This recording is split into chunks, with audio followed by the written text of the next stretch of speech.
The last old-fashioned climber, uncontrollable, fearsome. He left us unrepeatable moments in the high mountains during the 90s, where he dominated the most epic summits in the world of cycling. Only misfortune and sanctions kept him from being even more mythical.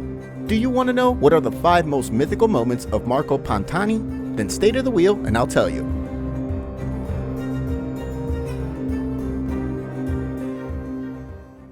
Today's protagonist is considered by many, or almost all, to be the best climber of the modern era. His ill-fated and sad end made him a cycling legend, but we're going to focus on his sporting successes, and we're going to show you the 5 best moments of his career. Pantani had a lot of stellar moments, so if you disagree, or if you would add or change any, leave me a note in the comments. And if you like our protagonist of today, don't forget to subscribe.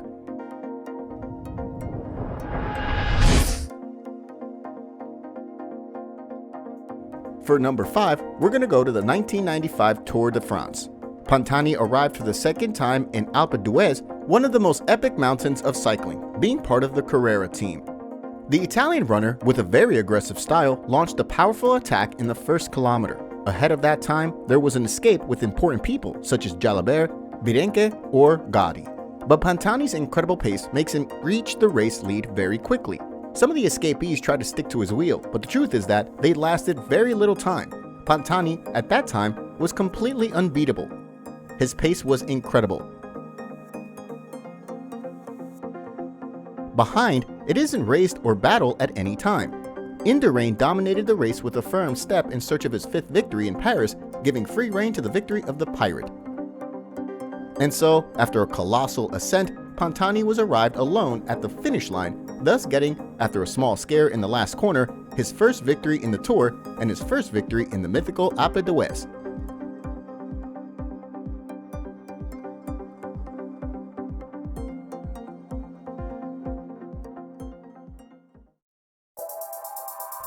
For number 4, we go to the 1994 Giro.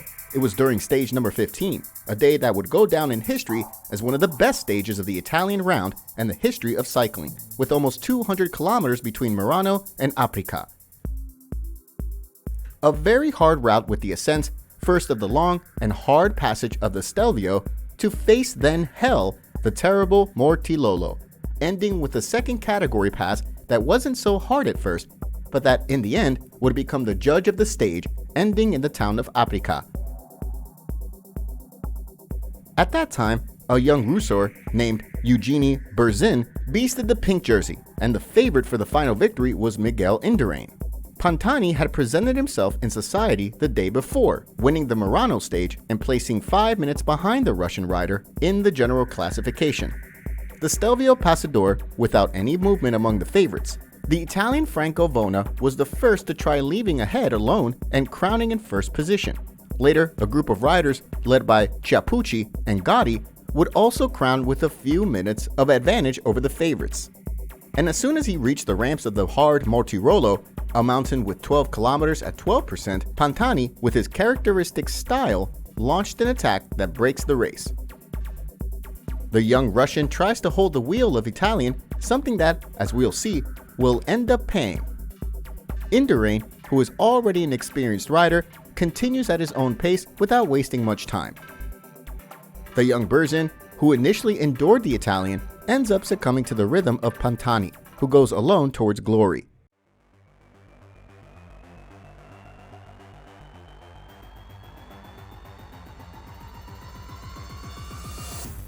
Indurain soon reached the height of the Russian runner, who was going through a bad time and is not able to hold the pace of the Spaniard. He was clearly paying for his initial effort. Pantani crowns the Mortirollo in the lead with more than a minute on Indurain and 2 minutes on the Russian Berzin.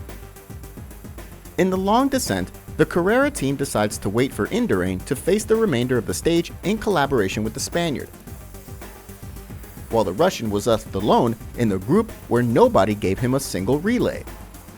The Giro was complicated for the Russian rider. In the last climb of the day, the Valico of Santa Cristina, a second-class mountain, the unthinkable was going to happen. Pantani attacks again, but the Spanish rider can't follow him. Indurain was going to suffer one of the biggest draws of his career. while the Italian was going to be crowned as the Revelation Cyclist, proving to be a rider who would have many things to say in the future. He arrived alone in Africa, a place of worship for cycling, in one of the best epic stages of modern cycling.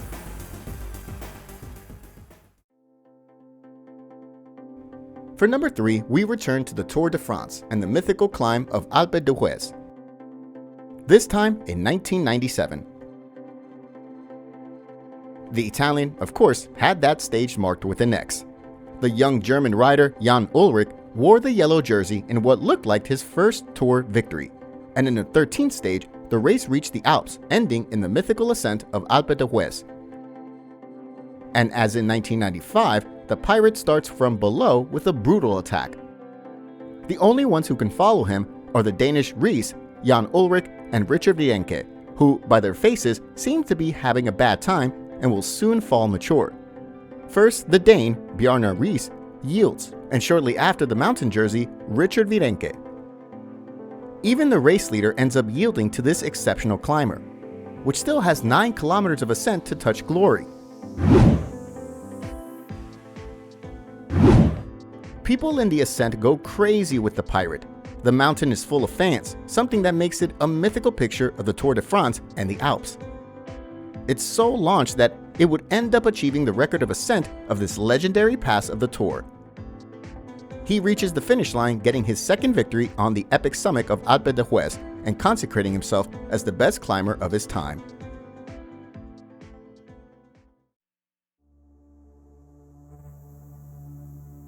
For number 2, we go to another very hard stage. This time during the Tour of 1998 with the unprecedented end in Les Deux Alpes and the passage through the terrible Galibier, who would end up being the judge of the race. The Italian had managed to win the Giro and was presented as one of the great candidates to get the Tour of France. That edition was punctuated by the Festina affair, which took many riders ahead, thus reaching the 16th stage with the German Ullrich as leader, Bobby Julich in second position, and Marco PANTANI as third, almost 4 minutes apart. With a very adverse climate, the telecom team had to set a strong pace to control the escaped riders, among whom were always the dangerous Fernando Escartin and Chava Jimenez. It was a very hard day, and with 4 kilometers still to ascend and 50 from the finish line, the Italian launched one of those attacks to which we were accustomed. With his characteristic style, Pantani goes alone in search of glory. It reaches the height of the escapees and passes them,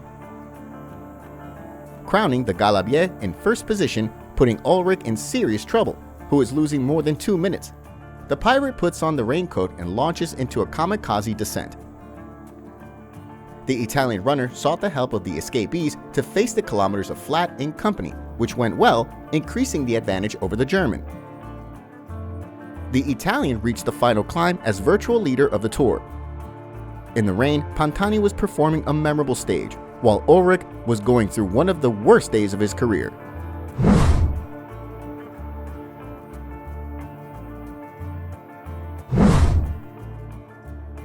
The Italian won the stage and got the yellow jersey, a yellow that he wouldn't leave until Paris, crowning an incredible season with the Giro Tour double and proving to be a legendary rider.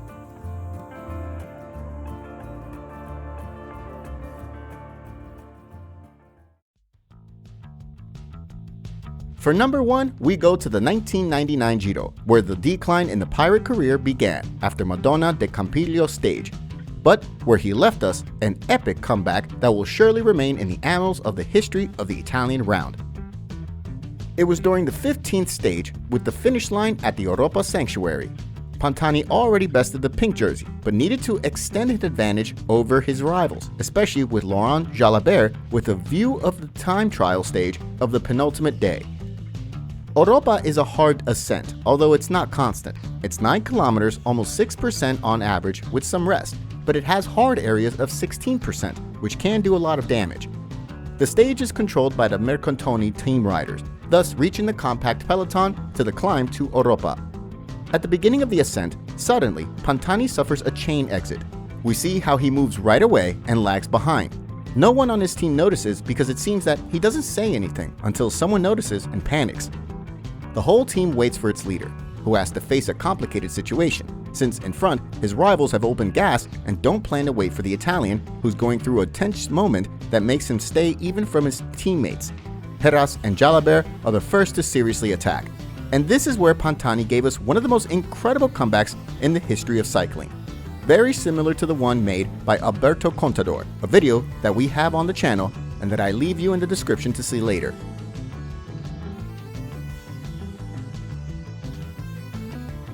The Italian started the bike and, in an incredible climb, began to overtake riders as if it were a Formula 1 race. It catches up with a group, catches its breath, and overtakes it. Ahead of JALABERT exceeded Roberto Heras and is placed as head of the race. But Pantani, to the amazement of the world of cycling, has already reached the chasing group where Ivan Gatti travels, who can only observe how the pirate surpasses him with a rhythm from another planet. The Italian throws himself for his last obstacle, the Frenchman Laurent JALABERT, who didn't take long to reach and overcome a few meters later. The Frenchman can do nothing about the superiority of the Mercantoni rider, who was giving a display of power after a breakdown that could have cost him dearly. Pantani entered Europa finish line alone, establishing himself as the best climber of all time. If you want to continue enjoying the best cyclers in history, you can't miss this.